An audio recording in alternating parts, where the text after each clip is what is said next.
Uncle Stig Severinsen here. Ooh, something there moving in the bushes. I'm out here actually at a very sacred old temple. I was just out filming here. There's some animals up here, some cows, and I was walking around in this harvested area actually to go over and see if this was water or if it was plastic, and unfortunately it's plastic. Anyways, I'm walking here in this beautiful area, coconut palm trees and wild jungle in the middle of Bali, visiting this sacred temple. I was up very early this morning and I made a little stick just a minute ago, just to stabilize myself, walking here in my bare flip-flops, but also maybe to protect myself from snakes. And what do we have right in front of me? A viper. Maybe it's hard to see, but a beautiful green viper, like a pit viper, having a rat for breakfast. There's the snake. You see the whole green body. There's the tail, holding on, probably red on the end. And this is, you can see the triangular head. This is a poisonous snake, so it's killing. Yeah, now it's starting to eat again. It's killing the prey with poison, with fangs. Not with, I broke my stick here leaning into it. I don't want to disturb the snake. So it's killing by, the poison is in the glands up on the head, this triangular head. That's the way you know it's a viper, a poisonous snake. And it has killed this rat, obviously, not by strangling. So it's not like a boa constrictor or ball python that constricts the prey until it stops breathing, but this one uses poison. And these red eyes, so let's see if it starts eating now. Yeah, there you saw the fangs actually moving into the flesh. I don't know if he wants to move the rat or if he wants to keep eating it, but I'm gonna stand still here and film. He's kind of moving the body a little bit away. There is the red tail. See what I said? And they use this to lure in birds and little insects. I think he's gonna drag this away, so if that's the case, then I'm just gonna stand here and watch. Actually, 22 years ago when I was a backpacker, yeah, he's gonna move it away. That's fine. When I was a backpacker, I also visited Bali on my 24th birthday in 1997. And I wanted to surf in Kuta Beach. And I also went to Komodo and I actually saw one of these green vipers in Bali, in Komodo, the Komodo Island where they have the Komodo dragons. And I caught it on a broomstick and I took some beautiful photos. Maybe I can upload them in this video. But it's so fascinating. You see, he caught this big rat and you see how big the rat is compared to his little tiny body. But he's gonna swallow it, no problem. You see behind the neck there, how it's all white and dilated. Snakes are kind of like the sharks. There's a fang coming out again, and another fang is kind of grabbing like fingers. So this rat is stone cold dead. And well, I was talking about the jaw. It's kind of like the sharks. They have these soft jaws. So it's cartilage. It's not bone, and that's why they can open it. And now he's moving away. He's not going to letting go of that big fat breakfast, and that's fine. And I'm going to respect him and just stand here and film. And it's a beautiful opportunity for you to see also a green pit viper up close. There you see the neck there, how dilated it is, the scales. And he's not letting go of that thing. And I'm just going to wait here nice and easy. And I can zoom a little bit, maybe. This is a pretty good phone. I just got this iPhone XS. So, thank you, Apple. Drag it a bit more away, little snaky. See the tail is crawling for him, kind of finding a branch behind him, and he's dragging this rat away now. I don't want him to let it go or regurgitate because he's not gonna come and find it again, I think. Maybe some birds will come and get it. So, yeah. And there's a fang coming out again. Probably the other fang is coming out now, kind of grabbing on like fingers. And with each movement of the fang, of course, the rat goes a little bit deeper into the abyss, into the inside of the snake. also kind of digging his way in with the fangs. It's a pretty big rat. Good catch. I don't know how many family members he has here, this green pit viper, but they're quite poisonous. Yeah, you see those big fangs. I don't know if you can see them in the movie. Maybe we can even zoom after in the movie or edit it. But I'm gonna keep scrolling with 2.2.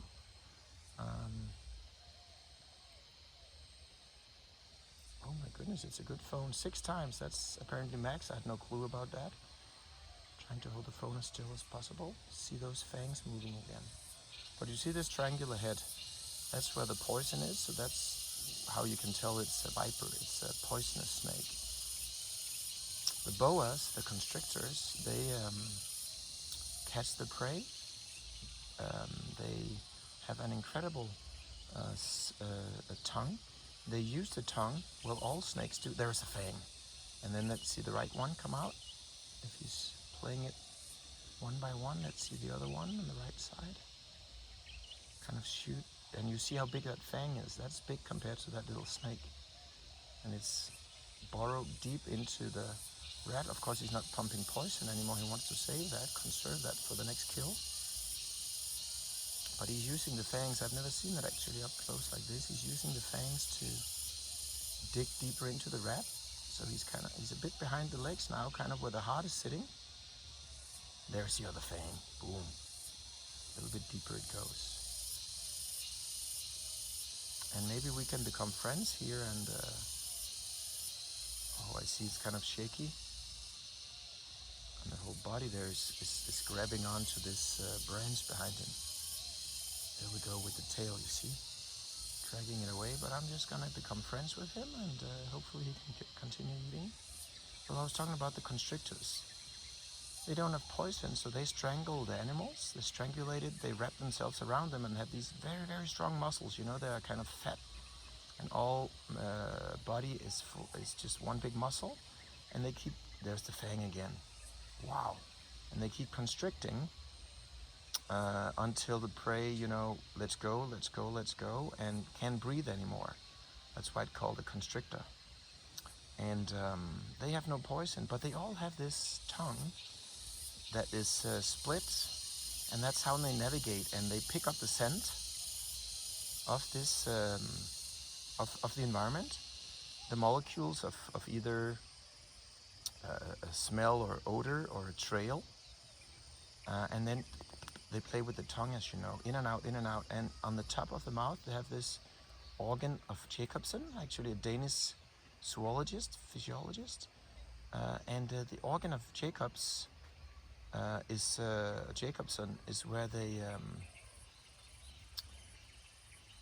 I think there was another Jacobson who's brewing the Carlsberg Pilsner, but that's a different story. The organ of Jacobson is where they kind of decide what kind of smell it is, what scent it is. And then the boas have another thing that these snakes don't have. I believe this one doesn't have this. I'm not sure, but they, at least they're very, also when they hunt at night, they hunt by infrared. So some snakes hunt by vision only and by scent, but some snakes also hunt by the infrared emission of heat from the body, from the animal. I have to check up on that, but some pit vipers, they're called because they have pits. So like the rattlesnake, you all know the rattlesnake with the tail, especially from Mexico and from all the cowboy and Indian movies, you know, from the southern part of America, California. Whoop. Not gonna disturb him, I lost my stick there to defend myself as there's another snake coming. But now there's a branch in front of his head, but he'll pull back a little bit more, slowly retracting with his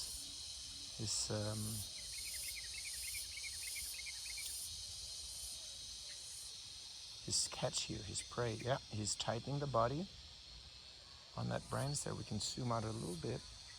Go to 3. Wow, that's a good view here. Yes, please stay there. You see the legs are moving in now to the belly, so slowly he's making progress here. I'm not moving anywhere. It's a beautiful morning. I've been to a temple, this ancient temple, right down here to my left side, one of the oldest temples in Bali. And I went down there for a little morning breathing meditation. And this is what nature provides. Beautiful, a beautiful demonstration of life and death, coming and going. You can hear the birds, the birds, no, you can hear the chickadees, the little insects around here, and there goes the legs, almost in now. See the hind legs? I'll zoom again. Hind legs are almost in now. And I'm so blessed in my stressful, busy business life, teaching the world to breathe better, traveling around the world non-stop. Oh, he's coming back to me now, kind of forgetting about me. And there's the red tail. Beautiful, huh? He uses that to lure in little insects and maybe also rats. But this is just too good to be true. Wow. Let's see if I can take some photos, not at the same time. Full zoom 6 times. Actually using my breathing skills here not to cramp up in my muscles. Breathe in with my nose, a little pause, and then exhale slowly using this Ujjayi breathing, also not to cause too much trouble. I know I'm speaking, you can kind of sense my vibration. That's another thing, snakes are deaf. They can't hear, and they don't see too well actually. So if I'm not moving, all is good. And now you kind of see the length of this snake. If I zoom out, I'm not gonna stick my hand in front, but not that I'm afraid he's gonna bite me, but he's about 3 feet long. If you can kind of estimate, the rat is like, 10 inches, something like that. Now he goes again eating. So the legs, and there's the body, you see? The tail goes there, under the branch. So he's always using the tail, kind of like an arm or like a hand, to grab. And anyways, I was talking about hearing. Snakes hear with the lower jaw. They don't hear with ears because they don't have ears. They don't have an outer ear. You have seen some frogs and even some reptiles, lizards, they have like this membrane. Even geckos, when you see a gecko, that makes the sound. I'm hearing it all night long here in Bali. That's why they're called geckos, because it's a gecko. So if you hear that, it's not a frog, it's a gecko. You see the tail here. This red little tail. Where is it? I gotta concentrate here. There's the body. Where's the body? There it is. There's the body, and there's the tail. That little red thing there. That little, it's hard to tell. But that little snippet right there.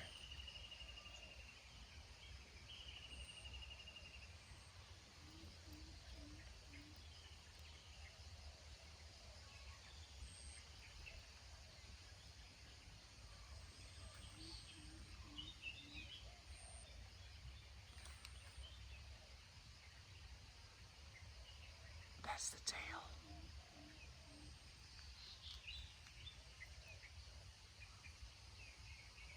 There's the tail. You see it now? Red. There it is, in the middle of the image now. There it is, and now it's moving. Now you see the tail. Of course, also snakes, kind of like sharks. There's the tail, red. So it can lure in little animals like birds. And now he's really making progress here. Oh my goodness. Getting that fat rat in. That's a good fat rat. That's a good breakfast. I'm having ants crawling on me here.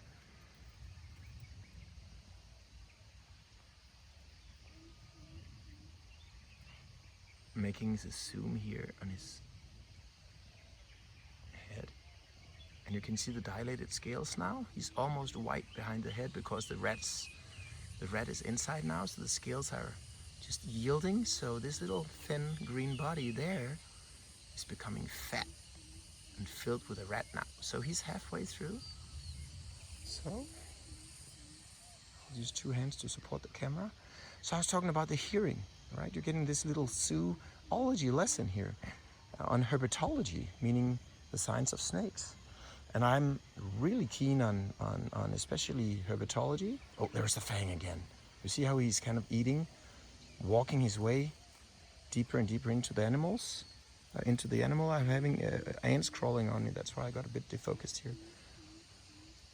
So they don't have ears. I was talking about geckos, frogs. Frogs are not reptiles. They're not reptiles, they're not lizards, they are amphibians. They need water to give birth to their young ones. You know, they put the egg, this gelatinous egg, these soft eggs, look like candy, in the water. So frogs and newts, salamanders, they need water. But what happened, and I'll get back to the hearing, I did a master's degree in biology on that, so I'll get back to it. And I did my PhD in medicine on the inner ear, the balance organ in humans and mammals, so I'll get back to that. But what is so special about the difference between newts, so amphibians, and reptiles is that reptiles, they they produce eggs, you know, like a chicken. So there's a calcium shell. So I'm sure you have seen snake eggs or seen it in books, pictures. They look just like chicken eggs, a little bit more round, a little bit more soft shell. But still, the shell is protecting the egg from losing moisture, water, so it's not evaporating. And there are two ways of giving birth for snakes. Some snakes give birth to live youngs. So they're ovoviviparous, it's called. Now we're getting into all the nerdy biology, but that doesn't matter. It means that they give birth to young, live ones. And of course the young ones are in the egg, inside the mother. But they will burst inside and come out as little babies. So it looks like she's giving birth to little young ones, but they don't have a placenta, they don't stay in the womb, they stay in the egg, okay? Some sharks will do the same.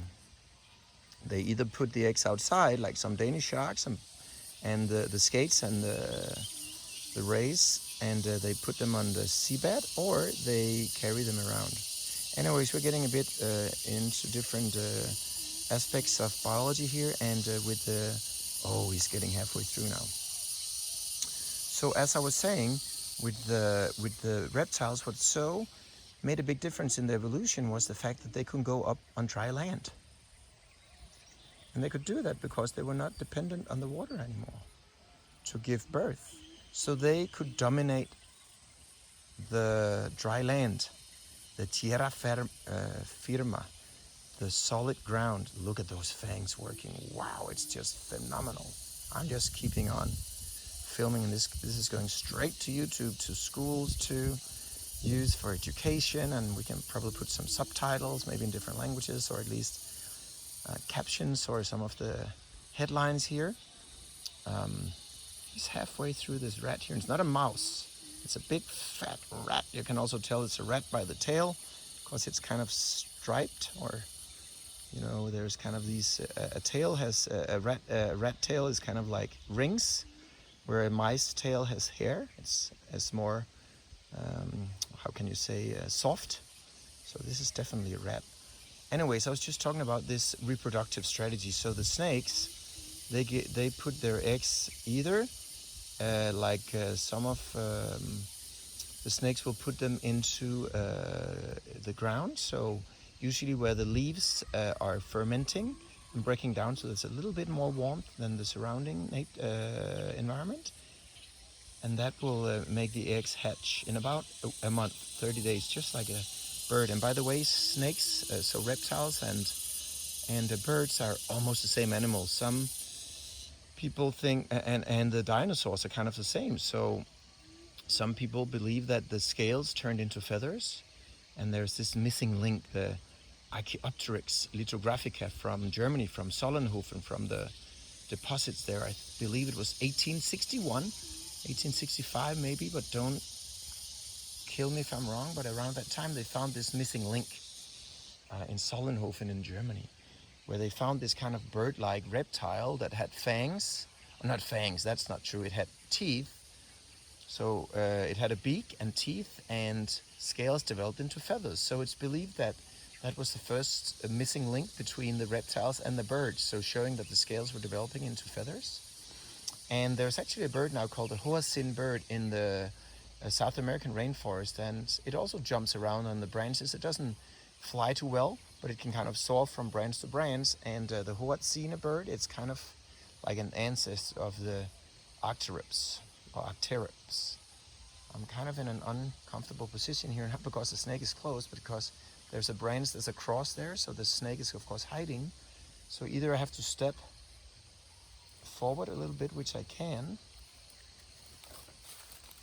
and that could bring me back to picking up my branch here. You see, I'm just barefoot here with my little, oh, I've zoomed so much, but anyways, my little branch here and my little feet. Where are my feet? There we go, my Havaianas. And this branch here to protect myself, I'm zoomed out a bit, that's why. There we go, my feet. My little branch here that I just broke off about 10 seconds ago. And you can always go to breathology.com if you want to learn about breathing and how breathing keeps you alive and more healthy. And now I'll move in closer to this snake and go back to the hearing. And I'll support myself on this branch. Haven't even looked for the snakes, so I don't know if you, oh, there's a little yellow, kind of a lemon, a butterfly. Right over there, isn't that beautiful? But let's get into the zoom again and back to hearing. So I kind of lose my way sometimes, but I always get back. I talk a lot, but I hope this will be a bit of an education here. You'll learn something new maybe that you never learned before. There we go. So, keep eating, snaky, snaky. So about hearing, what the snakes will do is they will put, of course they have the lower jaw close to the ground because they climb on the ground. There goes the fang again. Wow, that is a close-up. That's the money shot. There we go, baby. Bird's eye view. Wow, I've never seen anything like it. So when there's a vibration in the ground, that's also when I walked over here. I had no clue I was gonna sneak up on the snake, you know, but just kind of to not get bitten. Snakes are not dangerous. They're not attacking people. They're not evil creatures. Oh, both fangs here, beautiful view. So I'm moving position here with the camera. So if you just step a bit harder, stump into the ground, or use a branch or a stick like I did, kind of rattle, then the snakes will go away. They'll run away. They don't want confrontation. They just want to, you know, have a good life and go on with their breakfast here. And but anyways, back to hearing. What they do is they have the lower jaw right on the ground. Oh, I'm using the stick now. That's nice. As a tripod for a still. And there's some branches here, but he's moving the body again now, you see. I'll zoom out a little bit, so we're down to 2.4 zoom. He's probably gonna use that tail to move back a little bit into the branches here, which is good, because then I get a better view. And you get a better view. Yeah, a little bit more, please. A little bit more. I could even startle him a little bit just to make him move, but I'm not gonna do that. I'm just gonna let him do his own thing. So oh, there we go, that's a good shot. So to end on this hearing thing, they pick up vibrations from the ground, and that travels through the jaw into the inner ear. So inside the inner ear, it's built just like the human inner ear. It looks just the same. The labyrinth, it's a beautiful structure. And I actually did my master's degree on the reptilian labyrinth, on the balance organ, the utricular macula. And see, the rat is more than halfway in now. Wow, I'm glad I didn't disturb him too much. If I'd taken one step more, and you can see how also there's a new color coming in the snake. You can kind of see on the middle part there, he has kind of some brown stripes, kind of like leopard stripes. But in the white, you can definitely see it, right? Where did he go now? This camera here, where is he? There he is. So you can kind of see these brown stripes, this pattern, kind of like a leopard that turns out now when he's so dilated. And we've been filming for 24 minutes, 24 seconds now. So, you know, he's not in a rush to get his breakfast down. That's a big rat, and I'm gonna stay here till the bitter end. The rat is dead long ago from this poison, but I'm gonna stay and see if he swallows, and then you see the tail go in. But maybe he wants to go into the deep of, oh, there are the fangs again. Just working hard. Oh my goodness, what a money shot.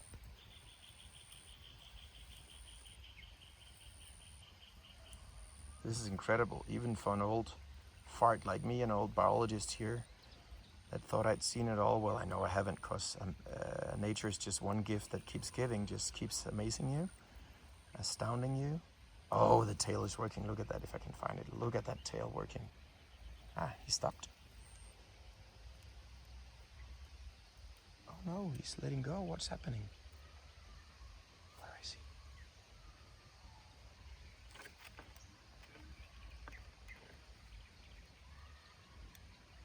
He just let go for some reason. As if it was too much.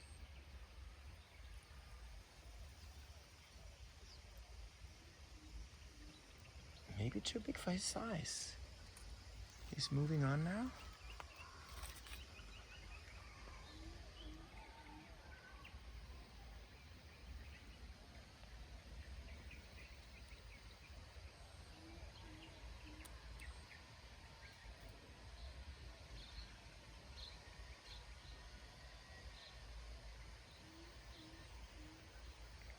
There he is.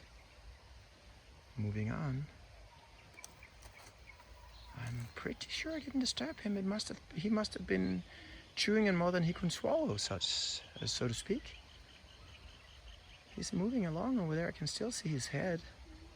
It's impossible to see in the camera, but I can see his head moving over there. His body sliding away. So here's the rat. I would so hope he could come back, but here's the rat.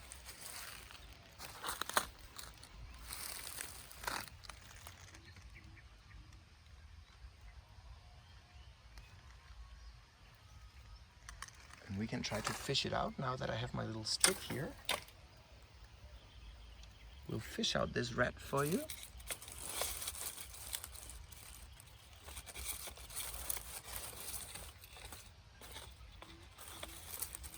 You see if I can fish it out? I can. Oh my goodness, it's already stiff like.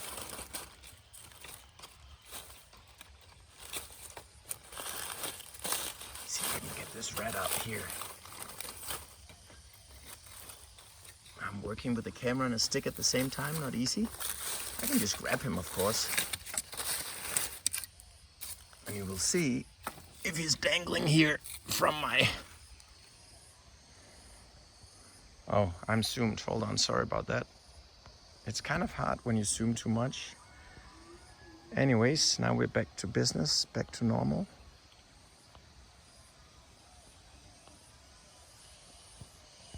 Trying to take a picture here, but not too easy.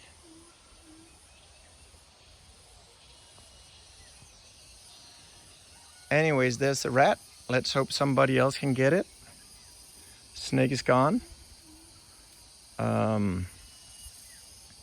And like I said, I'm pretty sure I didn't disturb him, but he got kind of halfway through, and then I think that lower part, that's my best estimate, because I really didn't disturb him, or, you know, after 24 minutes I didn't make any more noise. He kind of just voluntarily let go of it, and I'm so sorry I didn't capture that. What an idiot I am, trying to film the tail, but it came quite sudden. He kind of just let go, kind of backed off, kind of like this. Backed out with the fangs, like backing out instead of backing in. And that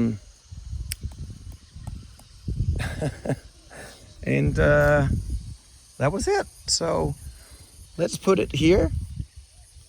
Well, we'll put it back there actually. Maybe some other snake can pick up the scent. And I'll get my little stick here back and keep walking. And that's half an hour of biology. Let's hope no snakes are gonna come. Oh, there's a lizard there, right there. You see, you saw something climbing there with a big orange belly. Anyways, I'm Stig Severinsen. I am the founder of Breathology. If you want to learn about breathing and how you can stay more healthy and rehabilitate faster, work on challenges with your mind, PTSD, or become a better athlete, or just diminish stress in your everyday life, then go to breathology.com. Anyways, this was more lecture on snakes. I hope a lot of kids out there will see this in schools, or YouTube will, you know, help spread the good word, and that you'll protect nature. What is this now? Battery. Okay, I'm running low on battery. I left with 48% I remember from my kind of Tarzan jungle home. I stayed up in a tree hut today, which was amazing. And then I came out here actually just to film this beautiful temple, and then I saw this kind of locked area and I felt pity, but of course the farmers also, I went up to see some cows up there, but then I just wanted to get a feel of the natural way of living here in Bali, the authentic Bali, right, off the beaten track. And then right here, I just thought it was a good idea to pick up a branch and support myself, because I'm kind of almost falling here, right? Walking in this barren area, and so I picked up a stick, which is good because I could use it now. And actually, if you have a stick kind of like that, now that one is broken off, but you have like a stick like this with 2 ends on it, you can catch snakes like that, right? So kind of here, if you break off those 2 large pieces, you have like a little V, right? Or like a Y, and you can catch snakes just behind the neck. That's how I catch vipers back in Denmark. But you shouldn't do that if you don't know what you're doing. Anyways, I'll get back. Try not to get bitten. And I hope you'll send this video to some kids or grown-ups to learn more about biology, about how snakes hear or don't hear, about the difference between poisonous snakes and non-poisonous snakes, about the evolution of reptiles and how they got onto the dry land from fish that developed into amphibians that then climbed onto land and also started breathing in a different way and changed the whole circulation. And reptiles also have 12 cranial nerves. They don't have 10 like the fish and the newts. So they're a little bit more, or the amphibians, they're a little bit more developed, right?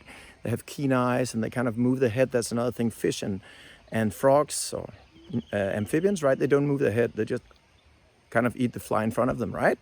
Or the insect or the animal in front of them. Whereas reptiles, they have atlas and axis, 2 bone structures in the neck, so they can actually rotate the head, just like the birds. You know, the owl can rotate all the way around to find the mice. Anyways, I could keep going on. We should protect nature. We should make sure not to have plastic. I was kind of sad to see they have plastic, but that's of course to keep the moisture in for these plants. But anyways, we see that a lot in Spain, way too much. So try to diminish plastic or abolish it completely from your life. Use bamboo or aluminum straw, as they say in the US, or use wooden straws or whatever, from paper that's reusable, or just drink from the bottle. Don't use plastic bags. Use other kinds of bags, maybe made from tree material. I'll show you something here that you should start using, and just tell your parents there's no way you're gonna have your lunchbox anymore. You're just gonna have your food wrapped in banana leaves. Look how beautiful this is. You can make it into all kinds of material and weave little baskets, and I had my dinner last night on a banana leaf. So anyways, I'll show you the cows and then we go home. You can hear them. And they're the cows. And we're in Bali here, in the middle of Bali. You can hear the cowbells. And I think this is cow dung mixed with the soil. So this is very fertile land. They have been harvesting here, but over here, and here they've been harvesting, but down here is green and nice. So yeah, raw nature, I love it. We have to protect it with all our might, with all our hearts, with all our guts. Go against the political agenda, go against the greed, go against the kind of, money is not bad, money can be used for a lot of good. So if you have money and know somebody with money, don't fear money. Money can be used to build things and buy things. For example, you could buy in rainforest. You can actually buy pieces of rainforest and donate it through different organizations. So I've done that a few times, bought a piece of land in South America, in Ecuador, through a group called Narrated. It's a special pitcher plant. And Narrated NEPENTHES. I don't know if they have this organization anymore, but 20 years ago or 25 years ago when I started to become a biologist, we could buy a piece of land through them in South America and donate it to a child or to anyone. So that's what I did instead of, a bag of candy or chocolate or a pair of jeans. So consider your choices, right? Consider how you impact nature. I'm not trying to be a saint here. I'm just, normal guy walking around. But we certainly have to make less impact in a negative way, less pollution, and we radically have to change the way that we behave, the way we consume, this crazy consumerism, right? All these things, we have too many things. I'm just learning here on this trip how wonderful it is to just have very little. I mean, I have my luggage in Malaysia, I have things and cameras and batteries and all kinds of fancy stuff, but just trying to make it a more simple life. It makes you really, really happy because you don't have to think about all this stuff that's gonna break all the time. So anyways, that's Stig Severinsen saying thank you for listening, and be good to yourself and kind to others, especially nature. Arrivederci.